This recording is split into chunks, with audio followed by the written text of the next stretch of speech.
Hello again, Internet. /Echo here. I spent last weekend at Shadocon. Not this just weekend that just passed, but the weekend before that one. Last weekend at Shadocon. And I would have made a video talking about this long before now, but going to Shadocon, going into it, I was just getting over a throat infection that had left me without a voice. And while I was just getting over it, had just gotten my voice back for the first day, I was still coughing a lot. I was still recovering. And there was an awful lot of screaming and screeching and mad hysterical laughter going on that first day, which pretty much annihilated any trace of what voice I might have had. So I spent another 3 to 4 days absolutely unable to talk, and the next couple days after that, completing my vocal recovery. I'm still coughing even now, but I do seem to have my entire vocal range back, for which I am very, very grateful.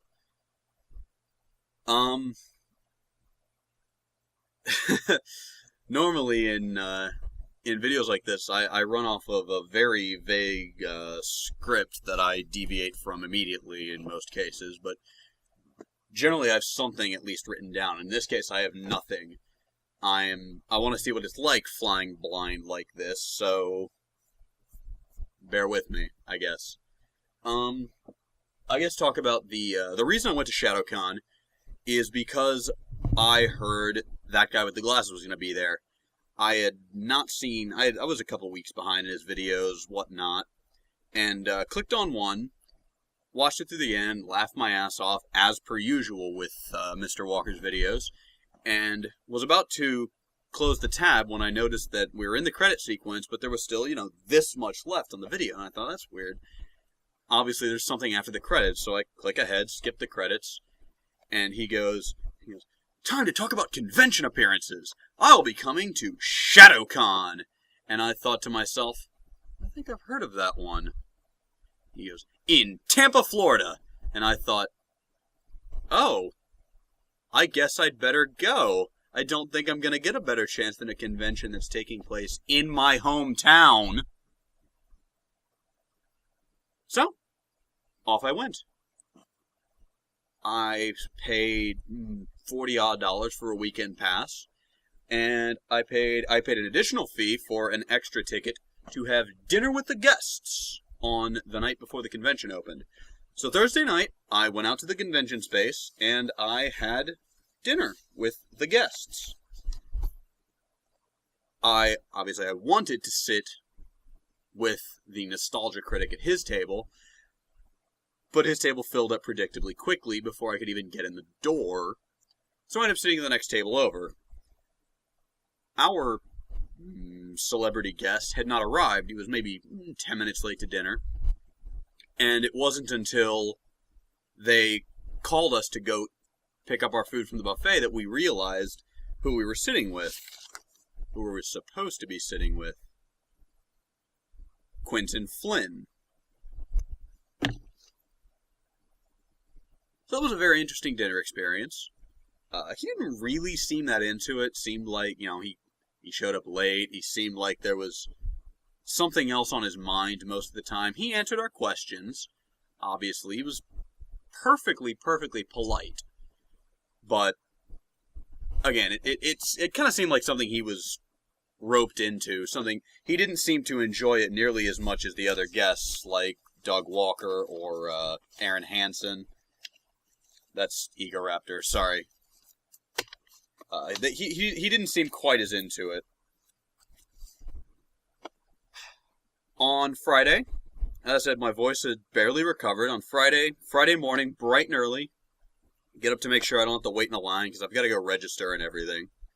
So I go down there, and I turn into the parking lot, and as I pull past a guy, and he and his wife, I found out later it was his wife, are, dressed all in white, very, very labby, sterile, and it looked like a lab coat, and it looked like they were wearing these big, thick glasses of some kind, And I drove past kind of, obviously I have still to look where I'm going, but kind of like, nah, that can't be what I think it is. It's some doctor. It's Dr. Stein from Soul Eater or something. So I park, and I turn to walk back, and the way the parking lot was laid out, I was walking back past them to get into the hotel. As I walked past them, I kind of leaned out and go, so are you, and the guy was, bending over in his trunk, working on picking up something, finishing up his costume, immediately whips around and goes, "Of course I had to bring science!" I had found myself a Dr. Insano cosplayer almost immediately. So, he and his wife, who was playing the nurse, were very friendly, ton of fun, actually a really, really great impersonation. Better than I could do myself off the top of my head. So, these are the people that I unashamedly stalked for most of the weekend. They were really, really nice, really great about it. So, I'll be plugging his website and his YouTube shortly.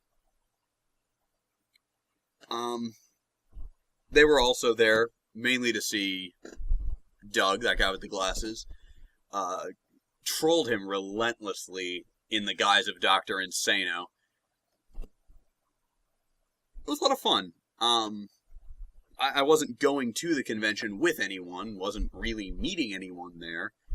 So it was really, really cool to just meet nice people and hang out with them for the weekend and so forth. A little bit later after that, I went to Doug's first panel, and it was kind of a basic panel where he invited everyone to talk about films that they love that everyone else hates, or films they hate that everyone else loves. And in a thing like this, you get the expected topics to come up. Titanic, Avatar, Twilight, all these things crossed. Hearing people's reasons for liking the American Godzilla movie, for instance, was interesting, but really,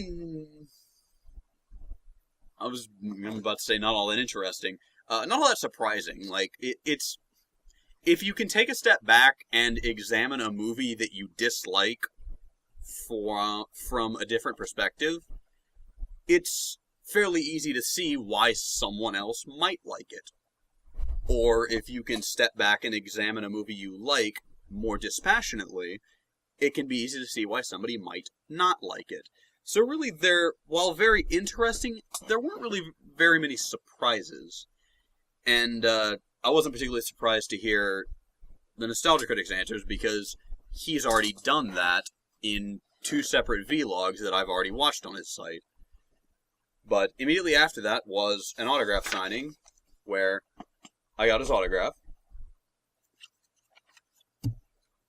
And there actually wasn't that much else on Friday. I poked around the shops a little bit, but I hadn't brought money with me. So I just left and went home. I had considered staying for some of the late night stuff, but my head was really starting to hurt. My throat was starting to hurt. I didn't feel that hot. So I decided to take off for home at maybe 8 o'clock, vowing to stay later the following night, which I did. Saturday morning, came back.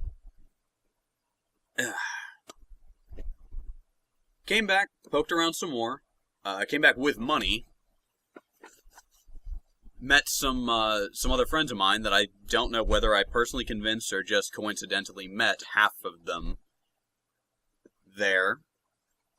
So, hi guys. It was a blast having lunch with you. Thank you, Mr. Shaman, for paying for my lunch yet again. I know I already paid you back, but I appreciate it. There was a lot of... That was a lot of fun, too, seeing some friends of mine. Wish you guys could have stayed longer. Wish you guys could have come out at one or two other days, or stayed later the days that you did. But it was great to see all you guys, since I don't get to see you in person at all. So, it was fun. Love ya. After that I went to see the Breakdance Breakdown, which was very fun to watch from multiple perspectives. It was a great joy just to watch these people dance. They're very talented dancers. It was great fun to kind of giggle at the story, which was very goofy. And I know I'm saying that about a story thrown together by an anime convention, but the basic premise is Iroh owns a tea bar outside the universe with his nephew or grandson or someone, Zuko. And they host the ancient traditional breakdancing competition.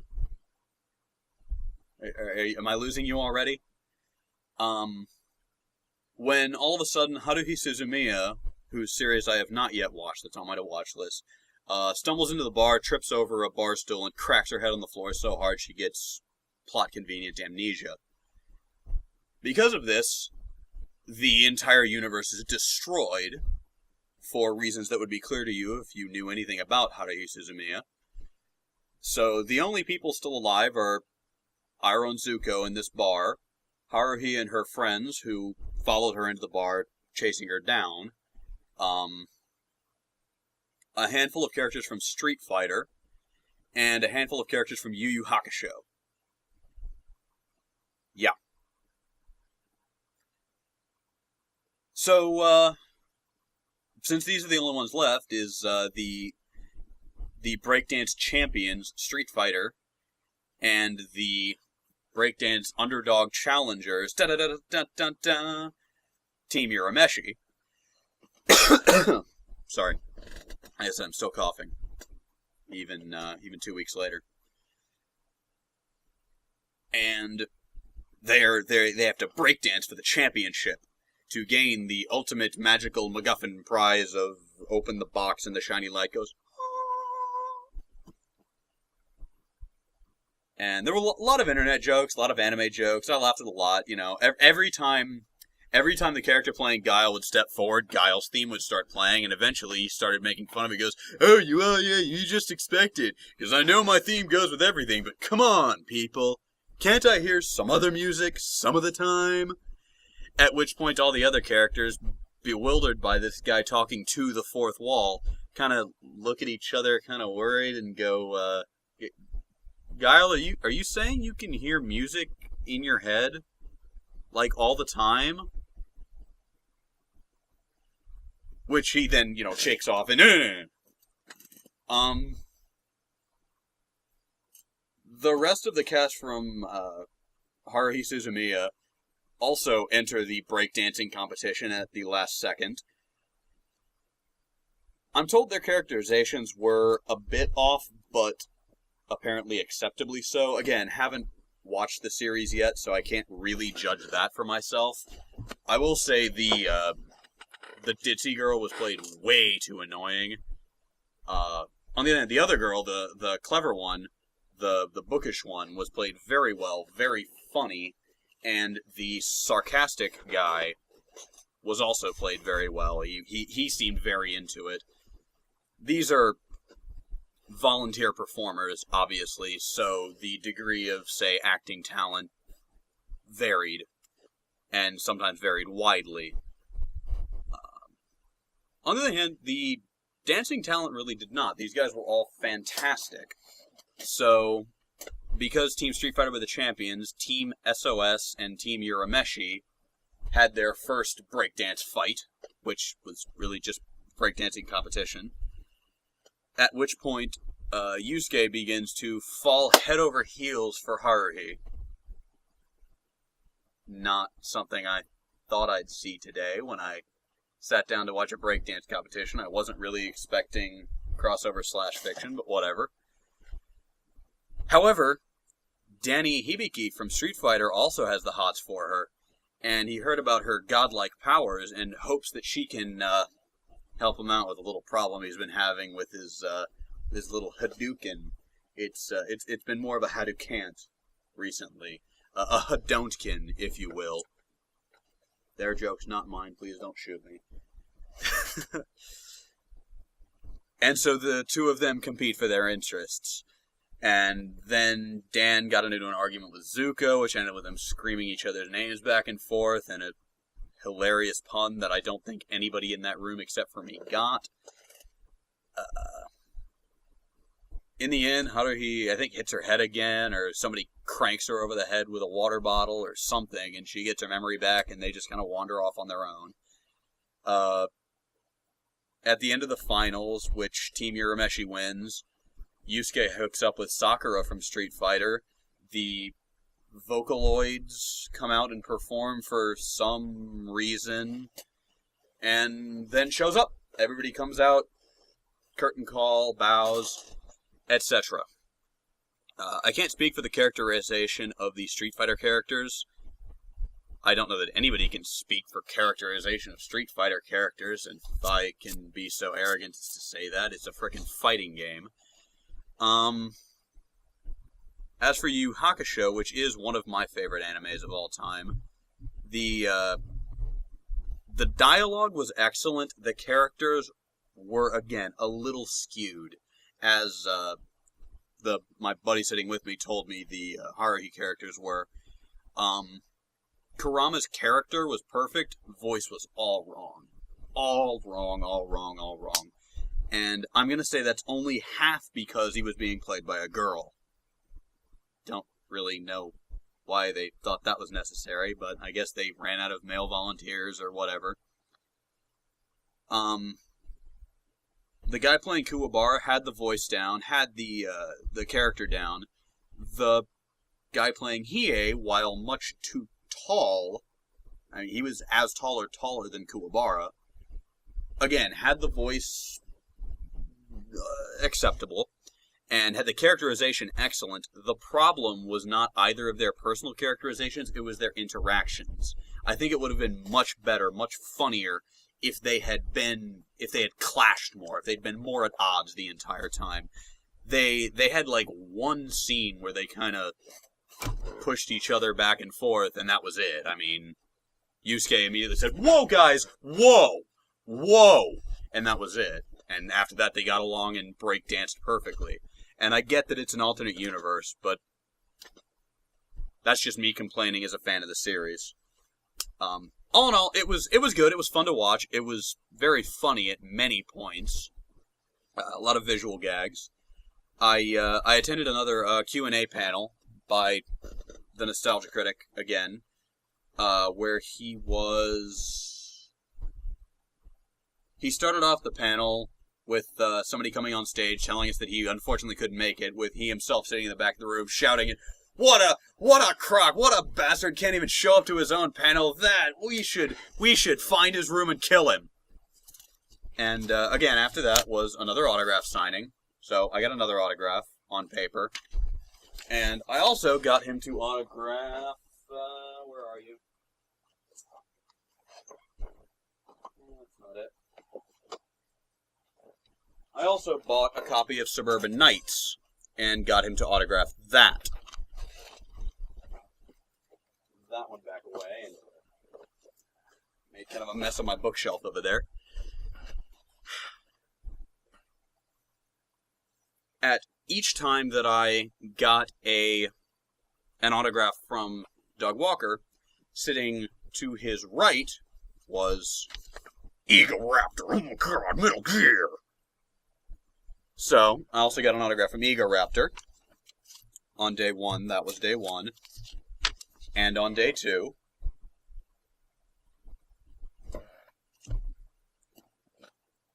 immediately following the Q&A panel, he sprinted across the convention center with me sprinting right behind him to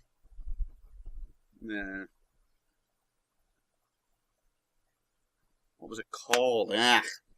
To Whose Line Is It Anti-Rage? Which is, I think he did it last year too. It's an improv act in the vein of Whose Line Is It Anyway, obviously. A lot geekier humor. He did very well. He was quite funny, as were all of them. It was a pretty good show, pretty good panel. Unfortunately, I was way in the back of a double-wide panel room and not able to see all that well, but hey, you come to expect that. You live with it. Sorry, I'm trying to check on something. Okay, that thing's not out yet. He also brought up in his panel, and he got to filming it right after the improv panel,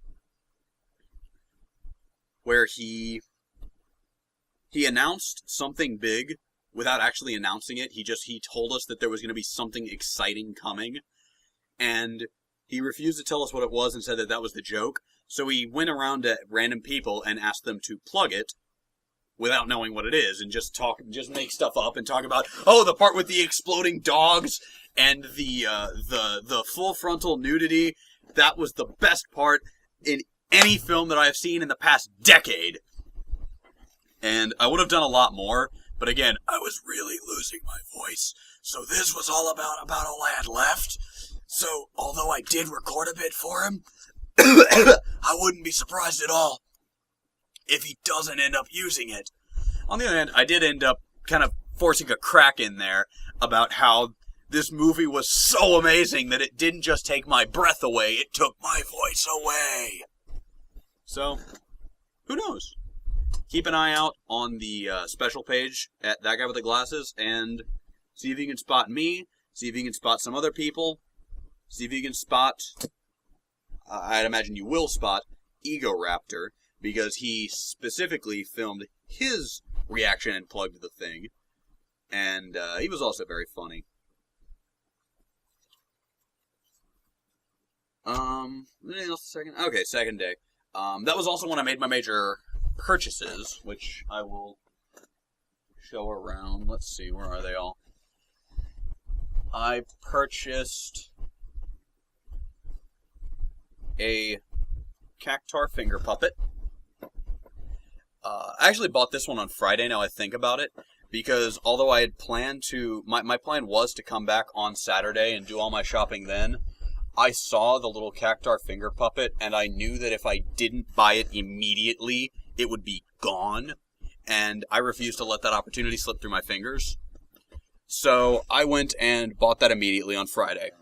My other purchases were made on Saturday, and included small models, mostly, of David Bowie, who I'm thinking of trying to put together a David Bowie costume for next year's Shadocon. So, that was one. The other one, also from Naruto. Yes, I've watched every episode of Naruto, and every episode that's been dubbed of Shippuden? Every episode that's been dubbed. This is my favorite character. I don't know how well it shows up on the shitty camera. It's Shikamaru. I love him. I love his slacker attitude. I love that he's secretly a genius. I love the guy. I can't get enough of him. I wish they showed him more. So now that I'm out of the closet, as it were, on that issue, that was my second model. My last one, and this one's much bigger, was Monkey D. Luffy of One Piece. None Piece. Whichever. Shut your mouth, boy. Don't contradict me.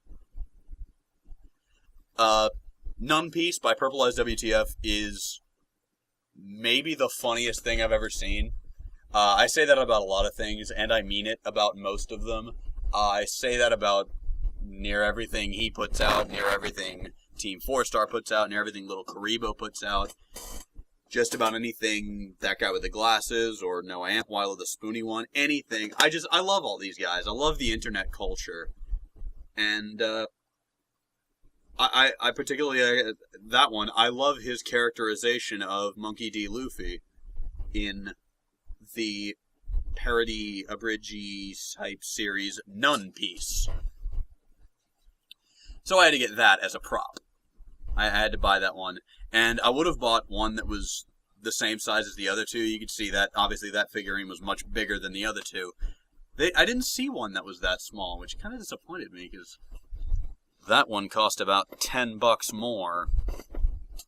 I almost didn't buy it because I wasn't that married to the concept, but what the hell, it's a convention, and it was my first convention. I don't think I said that. This was my first convention. Only the major purchase I can think of were these, which, again, serve the dual purpose of revealing my absolute nerdery, because, again, every episode of Naruto and every dubbed episode of Shippuden to date... Why the hell did my camera just close? Have I not been recording? I ran out of space. Can't believe it. See, this is why I need a new camera, and more importantly, a new SD card, because, frick, I can't even record a decent-length video. Eh. Just a sec, I'll get video back online. And we're back! So, let's see, the last thing before the video cut out was these spirit blades. Sorry, the reason I bought them is, again, A, I'm a huge nerd, and B, I think they'll make a good prop. I don't have anything in the way of, like, flintlock muskets, or science-y gadgets, or the After Effects skill to make lightning shoot from my fingers. So, I'm thinking maybe that when the time comes that I need a weapon prop, I'll just stick with those. And, I don't know, maybe add a sheen or a sparkle or a glow around them if I can figure out how to work After Effects to that degree. We'll see. Who knows? I taught myself how to use the video editing program. I might as well learn to use actual special effects software. Anything else Saturday? Saturday night. Saturday night was the rave. Yeah. Got a bunch of nerds together for a rave at about midnight. Only thing interesting I can say happened between times was I met a guy dressed as Lelouch and played a round of chess against him, and lost, obviously, though more narrowly than I would have expected considering I haven't played in 6 months. The only other thing I did between then and the rave was go to the LAN room and pick up some balls, because, well, A, there was no place else to get balls, and B, balls are delicious. That was awkward. I should probably cut that. Yeah. Anyway, midnight rolls around, and it's rave time. Setting aside the complete geeky nature of the surroundings and the participants, I can only assume it was a fairly accurate experience. It was still a rave. The music was still way too damn loud, the room was way too hot, and there was way too much fake smoke. And I'm given to understand that's pretty much what a rave is. It was still fun, but if I have to complain about it, and I guess nobody says I have to, but I'm good at complaining about things, the smoke smelled kind of funny, the people smelled kind of funny, I'm sure I did at the end of a long day too. The smoke irritated the back of my throat, which was already hurting enough from all the screaming and illness. So, all in all, I tried to keep my mouth shut and just have a good time, damn it. I danced a lot, and I don't think I'm going to demonstrate that for the camera, so that you can all, not go blind and continue watching my videos, hopefully. But, that was Saturday night. I headed for home maybe 2 a.m. That was when, it was after the rave that I recorded the video where my voice is entirely gone. Just look in my recent videos for that, I guess. Saturday I slept in. There was nothing going on in the morning hours that I was particularly interested in, and again, I just stayed up until 2 a.m. dancing like a tard. So, I decided to sleep in. got there around 11:30, maybe 12 o'clock, around lunchtime, let's say. Took some food with me this time. Found out that the land room was selling colas, which was, well, selling colas cheaper than everyone else, which is the important part. Agreed to keep that hush-hush. Hope I'm not breaking some kind of non-disclosure now that the con's over. I'm assuming they can't get in trouble for it now. If they were, obviously I won't identify. I can't identify anybody who may or may not have done it, because shit, I don't know anybody. Sunday, was... The first thing that was of interest to me was like 2 o'clock, 2 p.m., which was a joint panel with, Doug Walker and Ego Raptor and a comedian named Uncle Yo, who I still have yet to properly look up, but the people who are familiar with him told me he's absolutely hysterical, so I may well be shelling out even more money. If I could find all my stuff... Is this it? I think I found it. I got some business cards for the man, so I will plug him to all nobody who watches this.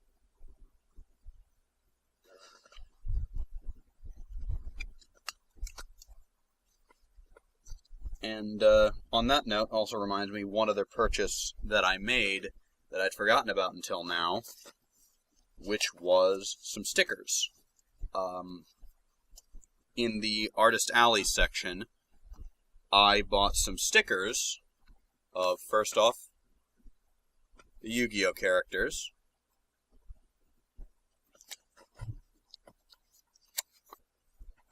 the Naruto characters, and the characters from Gurren Lagann. I got 2 of Gurren Lagann, because I love that show. I love how silly it is, I love how ridiculous it is, I love how impossible it is, I love it. Love it, love it, love it.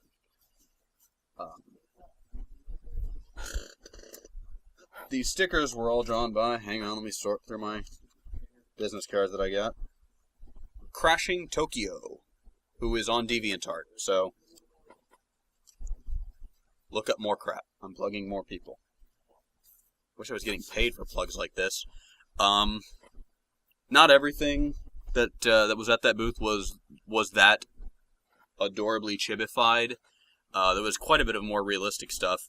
I did have to stop myself buying even more stickers, such as one of Light and L chained together and other such things. I kind of had to tear myself away so I wouldn't be overcome by the adorable chibis and purchase every single one of them. Who else can I plug? It was on Sunday, I think, that the guy and his wife, the Dr. Insano and the nurse that I'd been following around, who were obviously different characters on Sunday, gave me their business card. His website, talesfromplanetz.com. More plugs. Got their... Yeah. I think it was on Sunday that that she gave me their business card so that I could look them up. And so I'll link to their website, I'll link to their YouTube. So here's the plug that I promised from before. After the panel, it was another standard Q&A. That was where this started. A panel with Doug Walker, Ego Raptor, and Uncle Yo. Started off with Ego Raptor recording that massive hysterical plug for the special announcement of Doug that he won't tell us about. He filmed that on stage in front of us all. And then I've got pictures up on my website. I will link to that below. And I've got pictures up, maybe 30 pictures or so. I'm not big with taking pictures, but I did want to remember a lot of neat things, such as, excuse me, I'm very sorry, the Tim Curry off that Dr. Insano, a Frankenfurter cosplayer, Uncle Yo, and Doug Walker had in front of us all, and how they saw us all shudder with anticipation.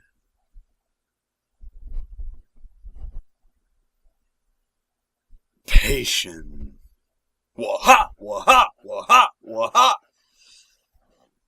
They all hopped down off stage and got together and had a great big Tim Curry off. So, I have pictures of that.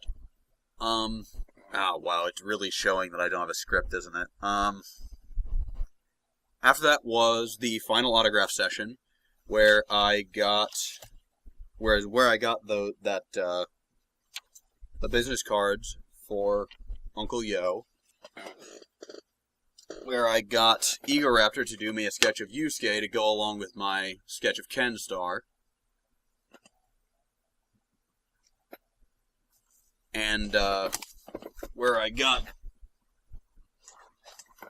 Doug Walker to sign my copy of Kickassia, which, frankly, I like even better than Suburban Nights. And, I mean, when I pulled it up and I asked him if he would sign it for me, he answered, "Of course!" So, I think that's about all of the swag that I got.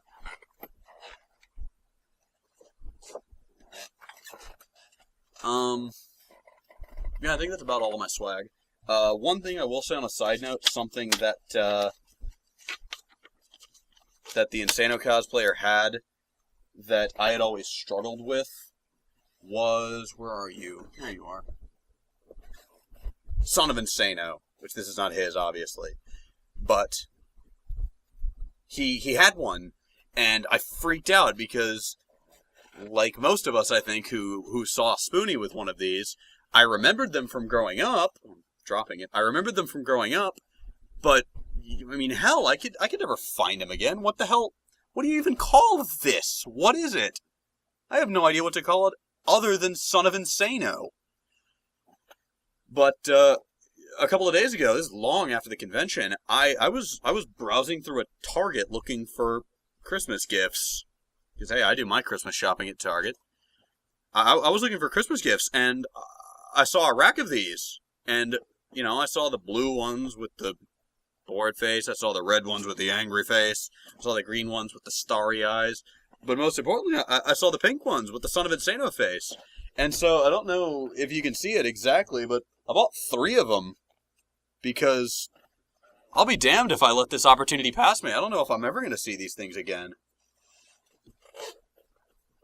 So that was another exciting moment, because from the moment I saw him dressed as Insano, I desperately wanted to make my own Dr. Insano costume. Especially because I know a place near school where I think I can actually get some scrubs. Okay, signatures. It was on the last day that No, I guess that was back on Saturday when I got to specifically get together with some other guys who were dressed as that guy with the glasses characters and take a super special awesome picture with the Nostalgia Critic. That's on my website. Check out my photo set. The only other interesting person I can say I met on Sunday was somebody who noticed me wearing... Let me see... Here we are. I was posing for a photo with Dr. Insano, a small video skit that I hope gets back around to me. I actually never got hold of that again. But the t-shirt I was wearing under my jacket was a Parody Rangers t-shirt, and I was stopped by a guy who I didn't recognize at all, had never seen before in my life, who was wearing a Fireball 20XL hat and gave me a business card for GG Guys, which I had actually, I think, started to read and then forgotten about a little while ago.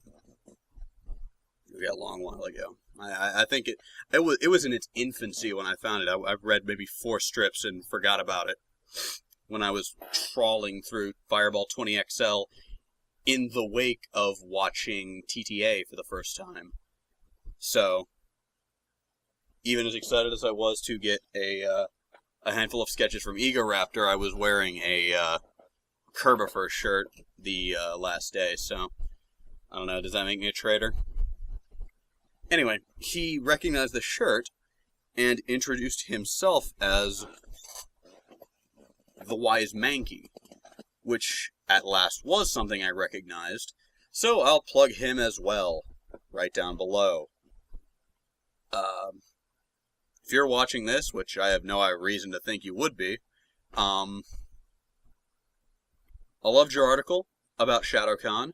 I will link to that down below for those of you who are not him. I like that I was in one of your photo sets. And I appreciate the introduction. I appreciate the business card. I appreciate you taking the time to tap me on the shoulder and talk to me. Cheers.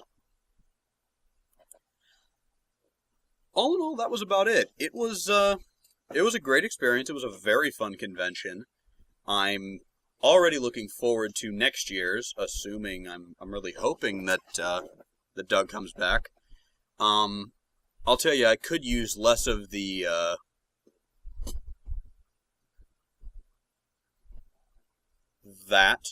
less of that from the convention, the hotel staff, who didn't seem to understand how completely harmless a bunch of nerds running around are. The worst thing that's going to happen is we're going to sing obnoxious songs in the lobby and completely bother absolutely nobody who is shut in their rooms watching TV. What's the complaint again? I mean, it got to the point where we were being given contradicting instructions and advice from... What do you mean we're out? I just reset. What do you mean nobody wants to hear me talk this long? What?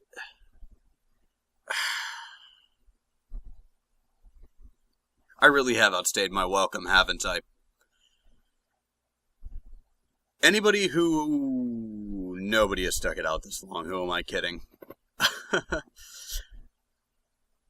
Okay, let's take this route instead. Anybody who has skipped ahead to see where I'm going with all of this, really I'm going nowhere. This was my attempt to rant and kind of talk without a script and ramble about something that was a new experience for me and a lot of fun. Something I'm very much looking forward to doing again next year. And I only hope I can meet some of the awesome people I met this year. Hope you guys come back. Apparently I'm not allowed to have any more video, so I guess I'll just go with the still image. This is BackslashEcho, signing off.